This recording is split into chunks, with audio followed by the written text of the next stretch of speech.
how far would you ride to help educate the less fortunate in South Africa? Well, there are those who are cycling an 850-kilometre journey on a fundraising mission for education. The 1965 ride is an epic ride between Johannesburg and Queenstown to help improve the standards of education in that town in the Eastern Cape. So particularly a focus on the Eastern Cape. For more on the story, we're joined by Tony Frost, a big part of the initiative, the founder or one of the founders of the 1965 ride, a cycling foundation, and one of the cyclists taking part in this epic ride, Xabiso Lombo, who joins us both in studio. Thank you so much. Always lovely to have company this late on a Saturday evening, but we thank you for your time. Tony, let's start with you. You're one of the founders or the founder of the 1965 ride, cycling education. It's 10 years, I think. Is it 10 years of the finding of it? Is it 10, 12? 12. 12 years since the founding of the 1965 Riding Education Foundation. Tell us the origin story, if you can, in a short space of time. Yeah, look, very briefly, I attended what the Queen's College calls their reunion weekend in 2010, and I hadn't been back to the town or the school since 1978, so it was like, you know, it's like an adventure. And I'd heard all the stories about bad education and poverty and all the bad things that were happening in the Eastern Cape. And frankly, I came away inspired, and I wondered what I could do to help make a little contribution. And you know, I've worked in non-profits and all sorts of other companies, and I realized that money is not everything. Oftentimes it's a symbol. And we started the cycle, the 1965 ride cycle tour, largely to give hope and to show people in Queenstown that there are other people that care. And to give hope to those in Queenstown, but also I feel like there are many South Africans that feel that they want to do something, but they just don't know what. And so from what you've told me, the hope was also to inspire those who felt that there was nothing they could do. Well, here you go. How about cycling 850 Ks to try and make a difference? Absolutely. And you know, it extends beyond South Africa, because we have sponsors in the United States, United Kingdom, Netherlands, Singapore, probably a few other places that don't come to mind immediately. So they understand the imperative of education and what a priority is in our country. So, you know, I passionately believe that our little effort has inspired hope not only in those that have been recipients of our bursaries, but their families and the community.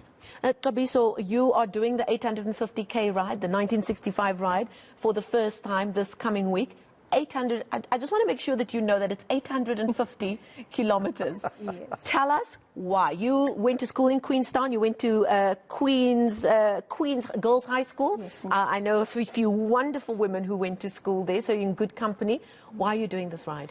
So for me, it was really about understanding that Eastern Cape is usually one of the most under-resourced provinces in our country. But although we are under-resourced, the talent is in abundance. And it sometimes takes us quite I would say, such an initiative to find the talent, to fund that talent, and some of that talent goes underfunded. And I've been privileged to be given the education, quality education that is, and that is why I decided I want to take part in this ride to find someone who does have the talent and doesn't necessarily have the funding for their schooling. So that is why I decided to ride. That is really inspiring. You know, I found that when I moved to Johannesburg, the easiest way to get a conversation going when you're at one of these big rugby events and the like is to ask, you find out somebody's from the Eastern Cape and then you ask them, what school did you go to? Because there's so much camaraderie of the people who went to a certain school, and then there's competition between the different colleges and these very famous old schools as well. Tell me what's so special about that region and those schools. Well, I think we all have one thing in common, is that everyone who comes from the Eastern Cape understands that although we lack resource, we don't lack the drive to succeed, whether it be on the sporting field, be it academically or in the arts industries. Those schools around the Queenstown region have produced one of the most greatest talents, sporting talents, and even people in the creative and entertainment industries.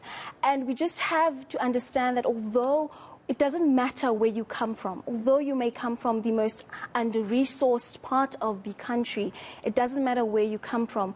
what matters is where you are going and who you're going there with. And with the 1965 ride, I believe that we try and fund this amazing talent, and we'll go there with you, even if it takes us 850 kilometers. Now, Tony, you would have gone to school at Queen's College a very, very, very long time ago. But that Don't be rude now. That region really does tell the story of South Africa, doesn't it? I mean, we've got some of our greatest leaders came from there. Right now, they're leaders in different industries, in boardrooms, all across the country. You'll find people who went to schools there. Back when you were there, why was it so special? And why has it been able, as much as things have become more difficult and the infrastructure is still not that great, or not that great anymore, why does it continue to be so important, just the nursery that it is for leadership in various spheres? You know, it's such an interesting question you ask, and it actually, if you look at that region, it's like the history of our country. You know, it's where whites and blacks, the Xhosa and the English first met each other. It's where Afrikaners were farming, and it's there that we started to realize our South Africanness, that we're not just one race, and I hate to use the word, but we are a nation, and you don't build a nation without interaction, without communication with each other. And you find many people like myself who come from that part of the world are quite fluent in isiXhosa, and most people can speak English and Afrikaans that come from that part of the world. So, you know, it's an area of great tradition, of great history. It speaks to the heart of our nation. And the schools that, the school that I went to is turning 162 years old this year. Wow. In a week's time. And that's a big chunk of our history, you know.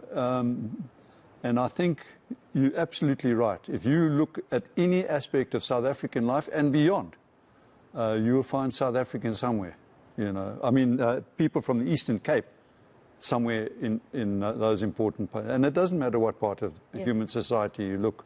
You'll find people there from the Eastern Cape. I did, however, learn, just don't make the mistake of asking somebody who went to Dale College if you went to Queen's College. We don't speak about that. Because that will just end the evening immediately. or it will really start a very vigorous conversation. Indeed. Tony, this organization, or you've been doing this ride now for 12 years. Yeah. Can you give us an idea of what you've been able to do with some of the funds that you've raised so far? Yeah, look, we're quite proud that our little initiative has managed to raise enough money to award over 150 bursaries. Wow. And we even more, well, I don't know, even more proud, but we're especially proud this year because a girl that went to school with Xabiso this year qualified as a medical doctor. She was the first girl that we sponsored. Ah. So we're really proud of that. Right?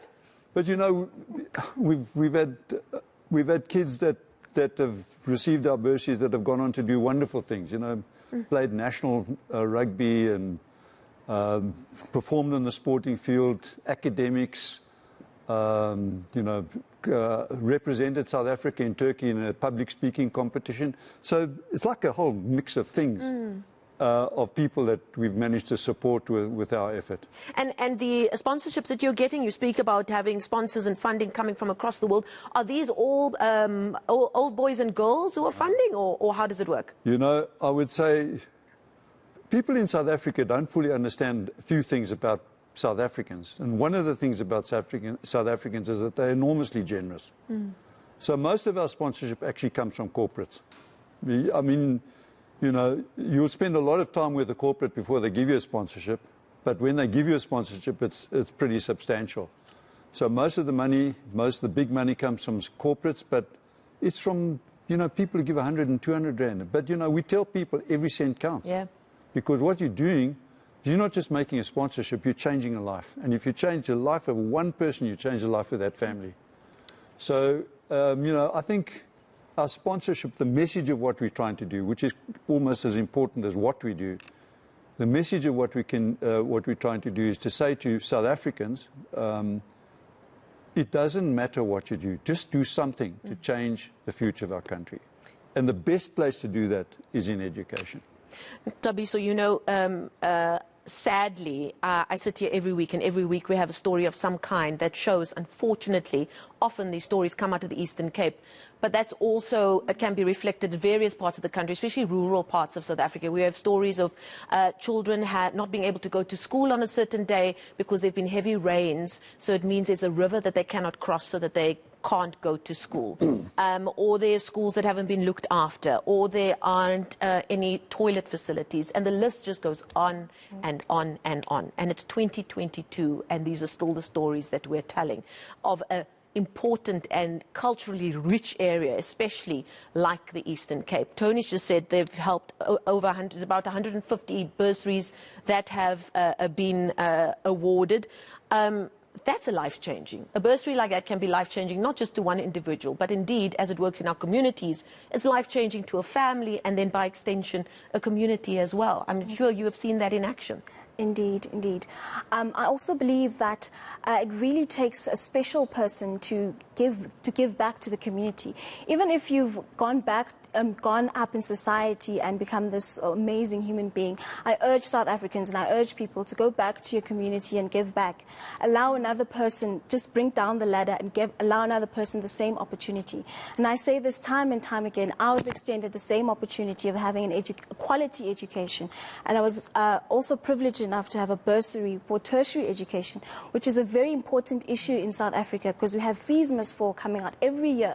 So this is one of the ways in which we try and alleviate the huge the huge problem of fees in our country. And this is just a small step that we can take in trying to solve such a huge issue in our country. Well, you're not taking a small step. There are a few rotations of a bicycle that's going to be happening over 850 kilometers for this year's 1965 ride.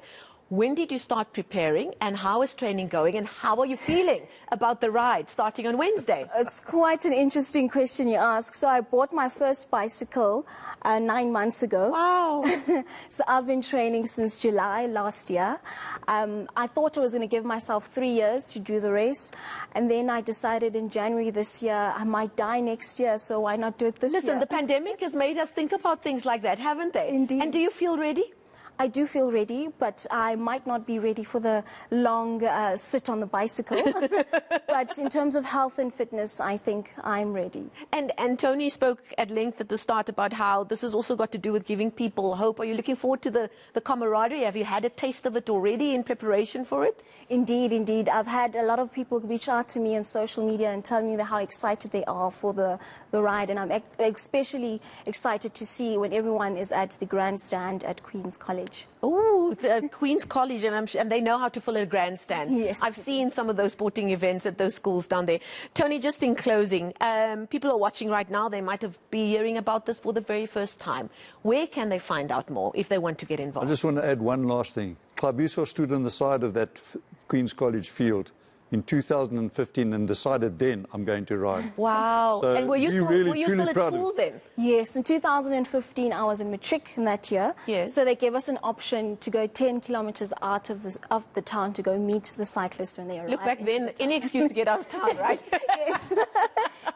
Any excuse to miss maths. Right. But anyway, yeah, so then when I saw such a huge initiative and such a big step they took into trying to raise funds, I was like, you know, one day I want to do this. Yeah. And long behold, 7 years later, here I am. So you're one of those matriculants. You set your sights on something, you set goals, and you've gone out and achieved them. One of those achievers. What have you done since matriculating, if you don't mind me asking? No worries. I went to the University of Cape Town. I was fortunate enough to be awarded the Alan Gray Orbis Foundation Scholarship, and I graduated with a BCom Accounting at the University of Cape Town. I had a tech startup which seeks to address gender-based violence, and then now I'm at Wits studying property development. Right, I'm totally underqualified to actually be speaking to you, so I'm so glad I actually only asked you to express that at the end of the interview. No. Xabiso, I mean, Tony, just the perfect example of what you're trying to achieve by helping as many kids as possible in the Eastern Cape, right? Yeah. So you asked, how do you contact us? Facebook, 1965 Ride, Twitter, 1965 Ride, website, www.1965ride.co.za. You'll find all of the information. No excuses for not getting involved. Yeah, and you can sign up to ride. Next year, we look forward to having you with us on the tour. Well, there's the thing. I mean, it seems to be the in thing right now. People are doing the Otter Trail, they're doing the Argus cycle tour. Here's a cycle you can do and help people at the same time. When can we get you a bicycle? Let's end the interview right there. Why don't I'm very good at supporting. How about that? Shall we do that? We'll keep talking. Tony Frost, one of the founders of the 1965 Ride Cycling Foundation, Xabiso Lombo. It's been an education to speak to you, and we wish you everything of the best. And please do keep us posted. It would be great to see you reach there, and again, just help so many more children. We thank you so much for your time and for your efforts. Thank you for and your team. us. The best of luck. Do you say break a leg to cyclists? No. No. What do you say to Push to a pedal. Ah, there we go. Push a pedal is what we'll say as we end that interview.